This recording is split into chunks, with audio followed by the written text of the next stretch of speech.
Hoy estamos celebrando el martes de Pentecostés, el Evangelio, continuación del Santo Evangelio según San Juan. En aquel tiempo dijo Jesús a los fariseos: en verdad os digo que quien no entra por la puerta en el corral de las ovejas, sino que trepa por otra parte, el tal es ladrón y salteador. Mas el que entra por la puerta, pastor es de las ovejas. A éste abre el portero, y las ovejas oyen su voz. Y él llama a sus ovejas por su nombre y las saca. Y cuando ha sacado fuera sus ovejas, va delante de ellas, y las ovejas le siguen, porque conocen su voz. Mas al extraño no le siguen, antes huyen de él, porque no conocen la voz de los extraños. Esta parábola les dijo Jesús, mas ellos no entendieron lo que les decía. Por lo que Jesús les volvió a decir: en verdad os digo que yo soy la puerta de las ovejas. Todos los que antes de mí vinieron, ladrones son y salteadores, y no los oyeron las ovejas. Yo soy la puerta, el que por mí entrare será salvo, y entrará y saldrá y hallará pastos. El ladrón no viene sino para hurtar y matar y destruir. Yo he venido para que tengan vida y para que la tengan exuberante. La lección del día de hoy es de los Hechos de los Apóstoles. En aquellos días, cuando oyeron los apóstoles que estaban en Jerusalén, que Samaria había recibido la palabra de Dios, les enviaron a Pedro y a Juan. Habiendo estos ido, oraron por ellos para que recibiesen el Espíritu Santo, porque aún no había descendido sobre ninguno de ellos, mas solamente estaban bautizados en el nombre de Jesús. Entonces les impusieron las manos y recibieron el Espíritu Santo. Bien, tal vez dos cosas para resaltar de estas lecturas que hemos leído. Encontrará pasto. El que siga a Jesucristo encontrará pasto. Hallará pastos, dice el texto. Quien no lo haya, quien todavía anda a los tumbos en la vida espiritual, es porque todavía no ha encontrado los pastos. Y si no ha encontrado los pastos, es porque no está siguiendo a Jesucristo de la manera adecuada, correcta. Y del otro texto resaltar que estos cristianos habían recibido el bautismo en el nombre de Jesús, pero no habían recibido el Espíritu Santo. Por lo tanto, el verdadero bautismo, el que nos hace hijos de Dios, es el bautismo del Espíritu Santo y no solamente en el nombre de Jesús. No se halla pastos, y quiero hacer referencia al escándalo, particularmente en estos tiempos que son los últimos. Hay un texto de San Juan 16, 1:4. San Juan 16, 1:4, os he dicho esto para que no os escandalicéis. Os excluirán de las sinagogas, y aún vendrá tiempo en que cualquiera que os quite la vida creerá hacer un obsequio a Dios. Y os harán esto porque no han conocido al Padre ni a mí. Os he dicho esto para que cuando el tiempo venga os acordéis que yo os lo había dicho. No os lo dije desde el comienzo porque yo estaba con vosotros. Cuando el tiempo venga, el tiempo del escándalo, os acordáis que yo os lo había dicho. Es decir, Jesucristo nos ha dicho que va a venir el escándalo y que aquellos que hacen el mal lo hacen con nombre o con capa de bien, y entonces por eso nos parece o nos causa escándalo. Y esto sucede porque el que se escandaliza no ha conocido al Padre ni ha conocido a nuestro Señor Jesucristo. Bien, escandaliza ver que la gracia de Dios pasa a través de hombres de iglesia que son contrarios a la fe de Cristo. Eso causa muchísimo escándalo, Y tenemos que tratar de ver en ese hecho, la mano de Dios. ¿Por qué Dios permite que la gracia de Dios pase a través de obispos contrarios a la fe, sacerdotes también contrarios a la fe, obispos modernistas, obispos válidos, modernistas, obispos válidos, herejes, obispos válidos, permisivos del error, obispos válidos que son anticristos? Y a pesar de esto, a pesar de que son modernistas, a pesar de que son herejes, a pesar de que se permite el error, a pesar de que son anticristos, la gracia de Dios pasa por ellos, porque son válidos. Es decir, Dios se sirve de esos pobres instrumentos, porque en realidad son muy pobres instrumentos, para llevar adelante su obra.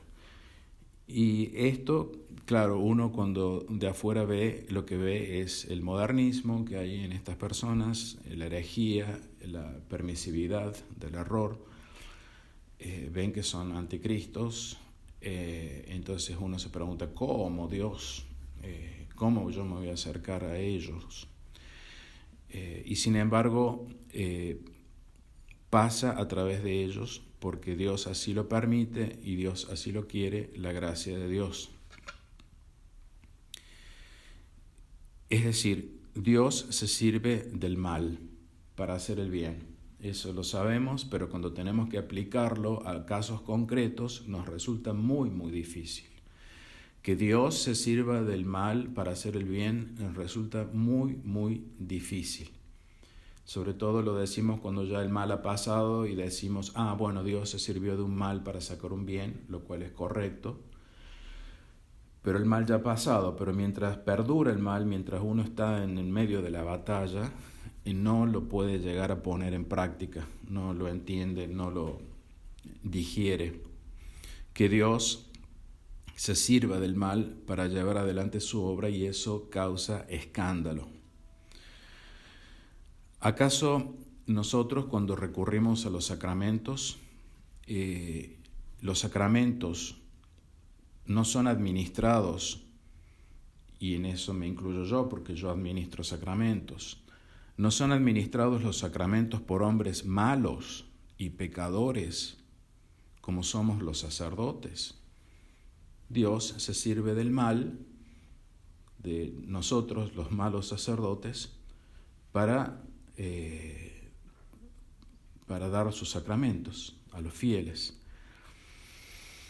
¿O qué sacerdote y obispo está exento de pecado? Todos somos pecadores y malos, somos realmente malos. ¿Y acaso no se sirve Dios de nosotros, siendo malos y perversos como somos? Bien, eso es para que se reflexione que cuando los fieles, cuando alguno de ustedes va a recibir un sacramento, lo está haciendo a través de alguien que es muy malo, y que Dios se sirve de ese alguien que es muy malo para darle su gracia. No escandalizarse entonces de eso. ¿O acaso los fieles recurren solamente a sacerdotes y obispos santos. Si es así, ¿dónde están? Y díganos dónde están esos obispos y sacerdotes santos para que también nosotros vayamos. Pero no es así la realidad. La realidad es que en algún momento la cosa se va a poner peor, va a caer fuego del cielo y tal vez a lo único que tengamos al lado para que nos escuche la confesión sea un hereje. Nadie se pone a pensar en esas cosas. Pero ¿qué importa allí? Lo que importa es la salvación de mi alma, y eso lo dice la Iglesia, que en caso de extrema necesidad se puede recurrir incluso a alguien que esté fuera de la Iglesia, que sea válidamente consagrado ciertamente. No con esto quiero decir que estos modernistas, herejes, permisivos del error, anticristo no tengan que convertirse, no. Lo que quiero recalcar es que Dios no tiene más que servirse de instrumentos malos. No tiene instrumentos buenos. Algunos fueron santos y tenemos santos en la Santa Iglesia Católica, ciertamente. Pero el normal de la realidad es que ninguno somos santos. Somos todos malos. Luchando, pero malos. Por lo tanto, esta idea de que recurrimos a hombres malos, perversos, y que la gracia de Dios pasa por ellos y que yo tengo que hacer el acto de fe para creer que solamente a través de ellos puede llegar la gracia de Dios y que me debo servir de ellos como Dios se sirve de ellos para que la gracia de Dios me llegue, es una tremenda prueba para nuestra fe. Entonces el escándalo nos hace quedarnos solamente en lo externo, de son unos pecadores, son unos herejes, son unos perversos, son unos anticristos. Y sin embargo Dios se sirve de ellos para obrar un bien. Una tremenda prueba para nuestra fe, decía, cuando vuelva, lo que decimos muy frecuentemente, encontraré fe en la tierra. No va a encontrar fe en la tierra porque nos escandalizamos. El que se escandaliza no tiene fe. El texto de Mateo 13, 19, 21, Mateo 13, 19, 21 dice así: sucede a todo el que oye la palabra del reino y no la comprende, que viene el maligno y arrebata lo que ha sido sembrado en su corazón. Oyendo la palabra, enseguida la recibe con alegría, pero no teniendo raíz en sí mismo, es de corta duración, y cuando llega la tribulación o la persecución por causa de la palabra, al punto, se escandaliza. Entonces, ¿cómo podemos aprender a estar en medio de la tribulación y de la persecución, que es lo que nos toca? No hay otra, nos va a tocar persecución y tribulación, y sin escandalizarse. Eso hay que aprenderlo, hay que vivirlo, hay que sufrir. Ese es el Evangelio. No es el de la piedad quieta de todos los días. No, hay que estar en el campo de batalla. Y en el campo de batalla se sufre tribulación y persecución. Y que eso no nos escandalice, porque esa tribulación y esa persecución la permite Dios. Y la gracia de Dios viene a través de esa persecución y esa tribulación, de hombres malos. La gracia de Dios viene a través de hombres malos. Pero si nos escandalizamos, el escándalo no nos permite ver dónde está el verdadero bien.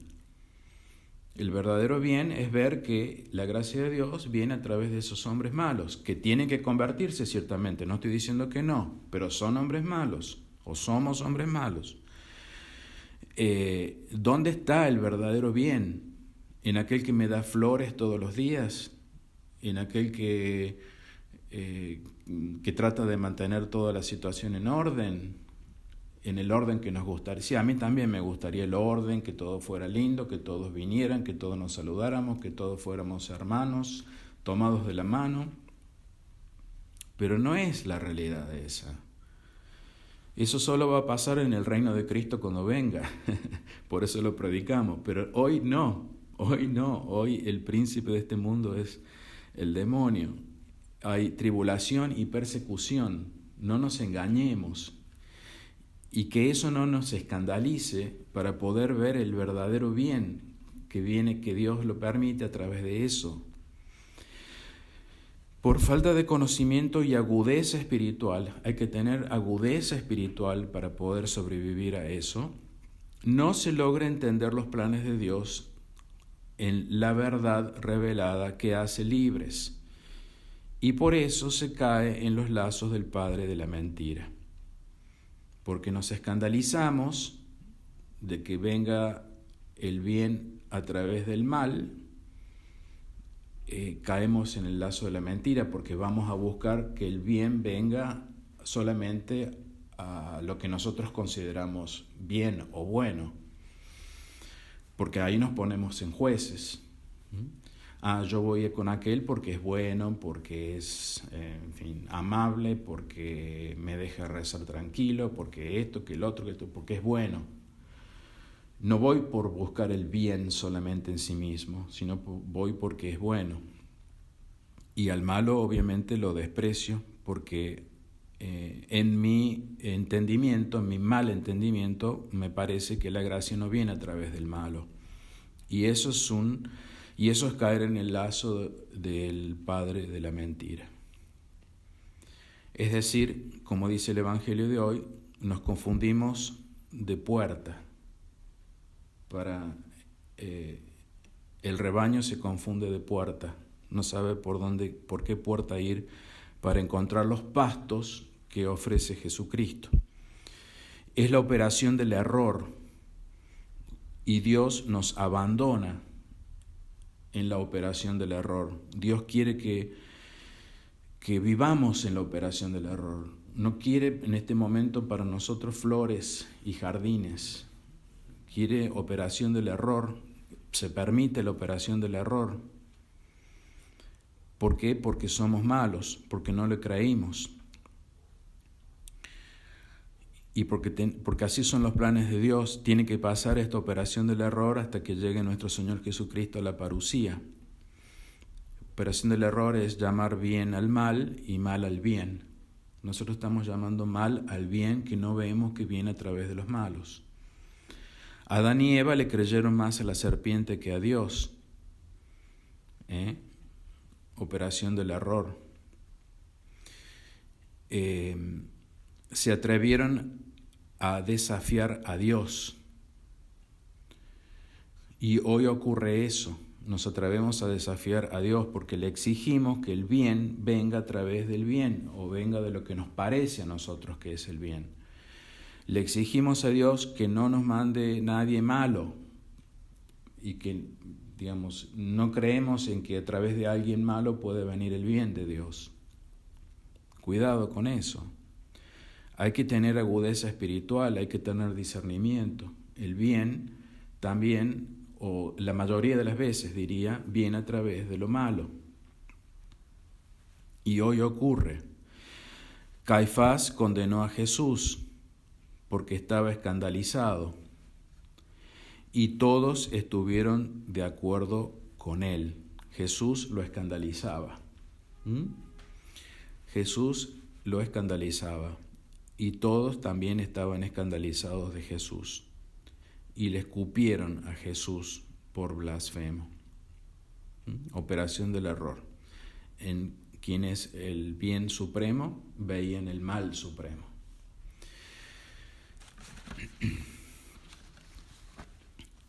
San Luis María Griñón de Montfort nos dice hoy: los santos han dicho cosas admirables de esta ciudad santa de Dios, la Santísima Virgen María, y según ellos mismos testifican, nunca han estado tan elocuentes ni se han sentido tan felices como al hablar de ella.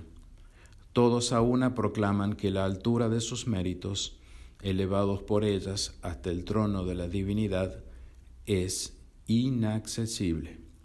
La anchura de su caridad dilatada por ella más que la tierra, es inconmensurable. La grandeza de su poder, que se extiende hasta sobre el mismo Dios, es incomprensible. Y en fin, que la profundidad de su humildad y de todas sus virtudes y gracias es un abismo insondable, o altura incomprensible, o anchura inefable, o grandeza sin medida, o abismo impenetrable. Que la Santísima Virgen María nos ayude en esta tremenda, grandísima prueba de fe en la que estamos todos metidos. En el nombre del Padre, del Hijo y del Espíritu Santo. Amén.